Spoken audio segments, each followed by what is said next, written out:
this is Kurt with the Kuhl Odyssey, coming to you today from Yellowstone National Park, where we've been hanging out for part of the summer, and here today to talk to you about bicycles, and more specifically about electric bicycles. Tony and I have been interested in upgrading our bikes with electric bikes for quite some time. In fact, earlier this year in San Diego, we attended an electric bike expo where we had the opportunity to test ride about 20 different types of electric bikes, just to kind of see how they work, what they're all about, and see which ones are the best ones suited for us. And we did find some that we really liked, but then when we got back, to camp, we started thinking about what's really important to us with bicycles. And there's a couple things that really stand out. Number one, we like to have our bikes inside. We don't want to carry them on the back of the Jeep or the back of the RV where they're out in the weather, out where people can steal them, constantly having to clean road grime and things off of them. So we like to be able to keep our bicycles inside. So we currently have our bikes inside of our Jeep Liberty, which is our tow vehicle, and we are able to store them inside right now, and it's worked out really well for us. So what I'm going to do is give you kind of a tour of how we keep our bikes inside this Jeep, and kind of talk about what things were going to be important in trying to find an electric bike that would still work for us. Alright, so here we now are looking at the back of our Jeep Liberty, and as you can see, we actually carry 3 bikes inside the Jeep, and we still have room down this side that our dog can ride with us, or we can carry groceries or whatever else we need to. And in fact, the 40% side of our split seat can actually fold up, so we can still carry 3 people in the Jeep even with all 3 bikes. So one of the bikes is my mountain bike, which is my Trek EX8, which that bike we're keeping because I do enjoy mountain biking, but I don't enjoy riding that bike on the street. It's just not a comfortable bike for riding on the street. So that bike's going to stay as it is. And as you can see, the front tire comes off that bike, and it's mounted to a mount that I've made up near the console on the front, and that holds the mountain bike. So these are our current 2 street bikes. These are Trek Navigators that we've had for several years, and we really like these bikes. They've served us really well, and we've done a lot of customizing on the bikes to suit our needs and the way we like to ride. So as you can see, we have a plate mounted here in the back of the Jeep that has these 2 fork mounts, and these are adjustable, so we can move them around and get the bike situated so that they fit the best inside here. And as you can see right now, they fit in great. So one of the important things about any bike we replace these with is they would have to have quick release front tires, so that we could easily remove the tires to get the bikes in and out quickly. We really don't want to have to use wrenches. And as you can see, we keep all 3 tires, front tires to the bikes, are alongside. So another important feature has to do with the handlebar and the neck. For my riding position on a comfort bike like this, the handlebar sticks up pretty tall, and you can't see it here that well, but I have a quicker release adjustment on the neck of my handlebars, so I can actually fold my handlebars down and twist them down so that it fits inside of the back here. If my handlebars were in my normal riding position, they would be sticking way up here. No way it would fit inside. So another important thing would be for the new bike to have a way for my handlebars to adjust quickly so we could get them in and out of the Jeep easily. Another important thing is the actual length of the bike. Right now, we can still sit comfortably, both Tony and I, in the front seats in any position we like, except laying down, with the bikes in here, and that's important too, so we want that to be able to work. And believe it or not, one of the things we were really having trouble with was finding an electric bike that was the comfort style bike with the upright riding position, the correct length, and with a quick release wheel. There just weren't that many of them available. So we started researching if there was any possible way we could convert our existing Trek Navigators into electric bikes. And just so happens that we found a company that had exactly what we were looking for. So what I'm going to do is give you guys a look at what is included in the electric bike kits that we decided to purchase, and how we're going to convert our Trek Navigators into electric bikes. Okay, so here we are with the electric bike kit that we purchased. I'd like to tell you a little bit about the kit. We bought it from a company called Magnum bikes. At the time we filmed this, we paid $899 for each kit. to upgrade our existing bikes, which is considerably less than a brand new electric bike. So I can talk to you a little bit about what this kit is overall. This is a 48 volt lithium ion battery pack. We have a 500 watt electric hub drive rear wheel and the associated controls. So this particular system has pedal assist, 6 levels of pedal assist, as well as level 0, so that you can actually just use your bike like a regular bike. And then it also has a throttle control, so that not only can you run the bike with pedal assist, you can run it just purely with a thumb throttle. So let's go over kind of the parts that come with the bike, with the kit. Number one, this is the controller. This will get mounted on the handlebars. This is what gives you your adjustment of the different levels of pedal assist, turning the system on and off, and all those things. So you have this controller. This is actually the thumb throttle, which also gets mounted on the handlebars, and this is what you're able to push to actually operate the electric hub motor directly with the throttle. Okay, so this is the pedal assist portion of the system. This disc gets mounted on the crank of the bike, and this sensor gets mounted to the frame. And as you begin to pedal, this sensor picks up these magnetic little discs, and that's what tells the system to engage the rear hub drive motor. So this is part of the kit that gets mounted. This is the actual controller that everything plugs into. The hub drive motor plugs into this, the control unit plugs into this, and this gets mounted in the front of the battery rack, which we'll talk about in a minute. The system also comes with 2 new brake controllers, and one brake lever, you notice, has this wire on it. And the reason for this wire is you hook this to your front brake, and when you engage your brake, this actually disengages the electric motor, so you don't have any chance of the motor running still while you're applying the front brake of the bike. And it of course comes with a charger. This is the charger for the 48 volt lithium ion battery pack. And then this is the new luggage rack that comes with the kit. So this gets mounted onto the bike on the rear. The controller that I showed you earlier gets mounted up inside the front here. And then this lithium ion battery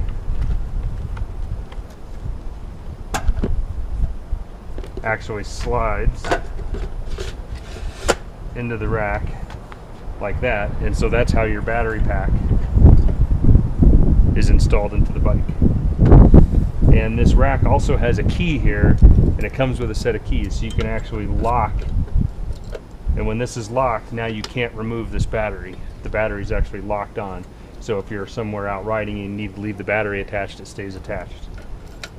So you unplug that, and the battery slides out. And so this is your 48 volt lithium ion battery pack. It has this indicator here for the level of charge, and then the motor. So this kit actually comes with a new 26-inch wheel that has an 8Fun is the brand 500 watt electric hub drive motor already built on, and it comes equipped with the ratcheting axle on here, so you just have to attach your own cassette on here, so you maintain all your gearing that we already have on the bikes. And then this is the cord, and we'll reuse obviously our existing tire and inner tubes on this, and so all this will get retrofitted onto our existing bikes. So as I start putting the kit together on the bikes, I'll try to film little bits and pieces of the system going together so you can see how it actually works, and then of course we'll see if we're happy with the kit and if everything works out the way we want. Okay, so we're back, and I'm here with Tony's Trek Navigator, and I've got the electric bike kit all installed.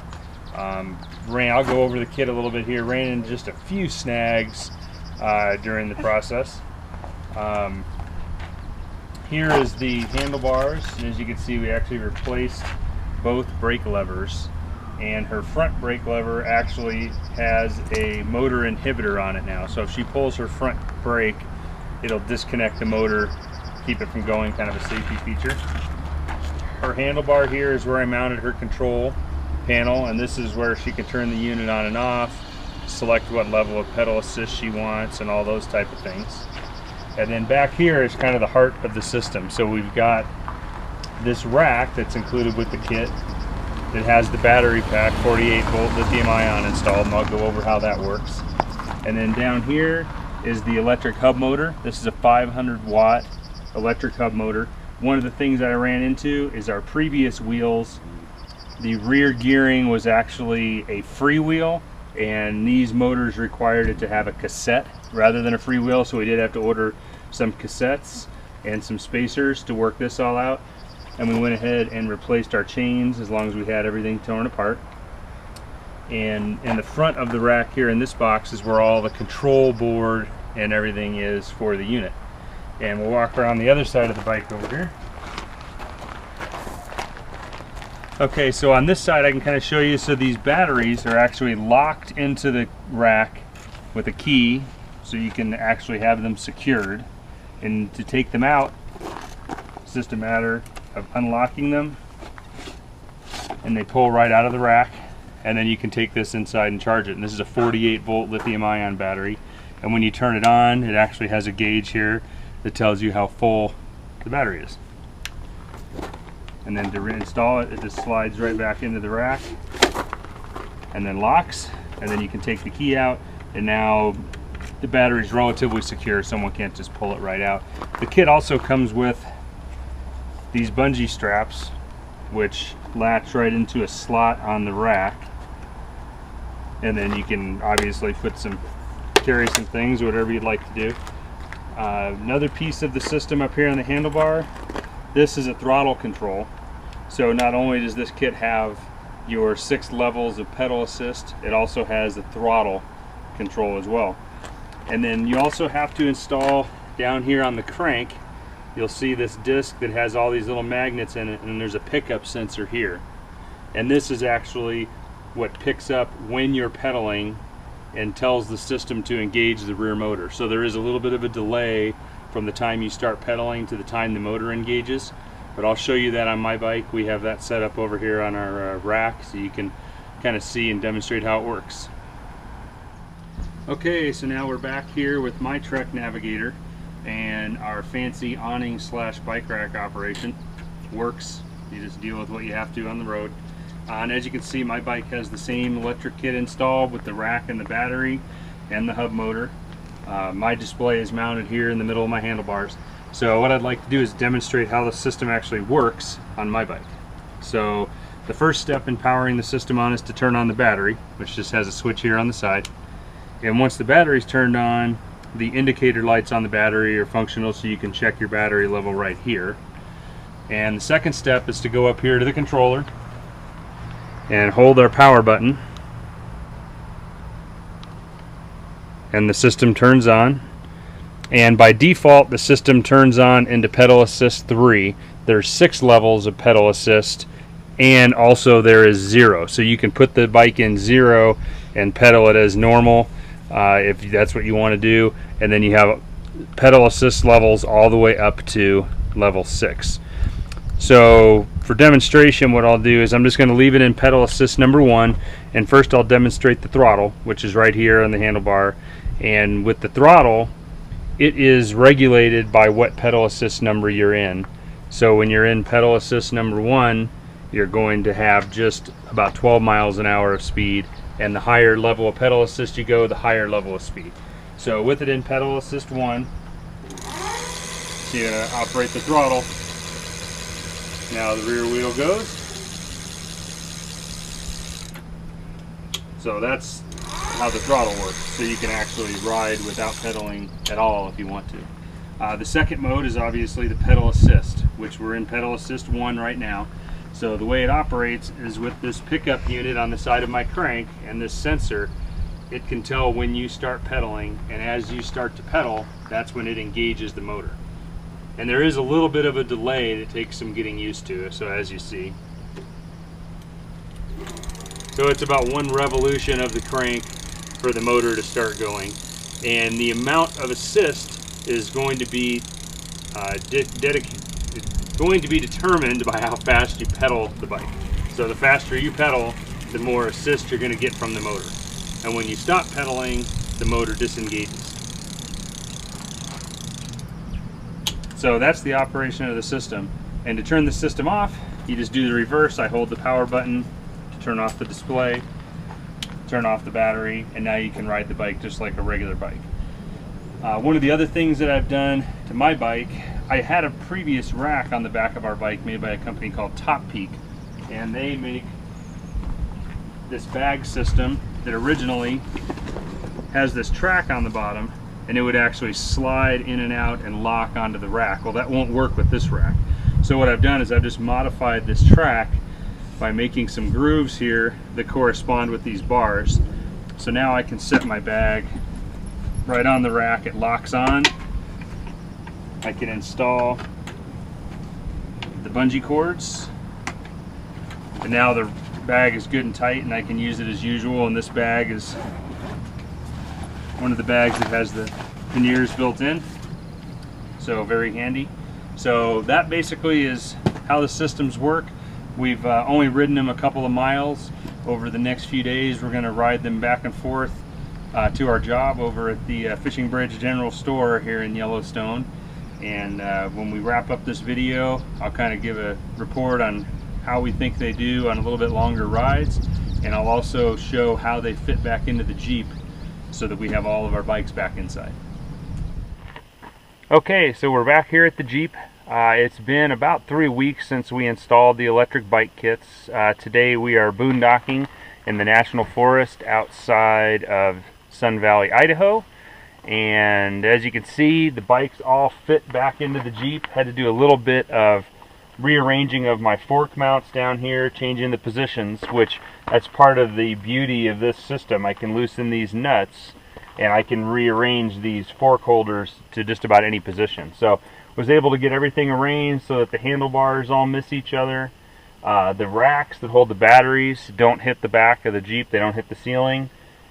Plenty of room for all 3 front tires to be stored on the side here, and we still have all of our room along this side, and we can still put up 1/2 of the seat, so we can actually still carry 3 passengers and have all 3 bikes inside. So what do we think of the bikes so far? Well, we had a chance to ride them back and forth to work while we were at Yellowstone to the general store, which was about a 3-mile round trip, and we did that for a couple weeks, not every day but pretty close for 2 weeks. They performed excellent, had no issues with them at all.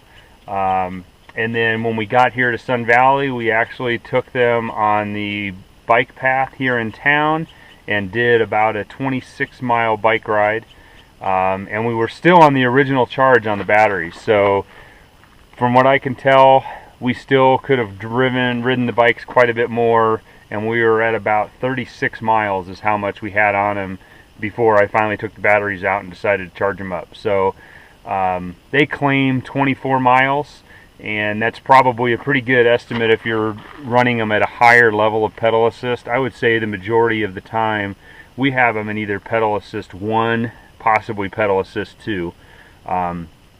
I have played around with it all the way up to level 6, and I've played around with just driving on the throttle, but really we're pretty conservative on the use of the electric. So we still had some battery life left, so we did not run them all the way down, but they were probably down to 25%, something like that.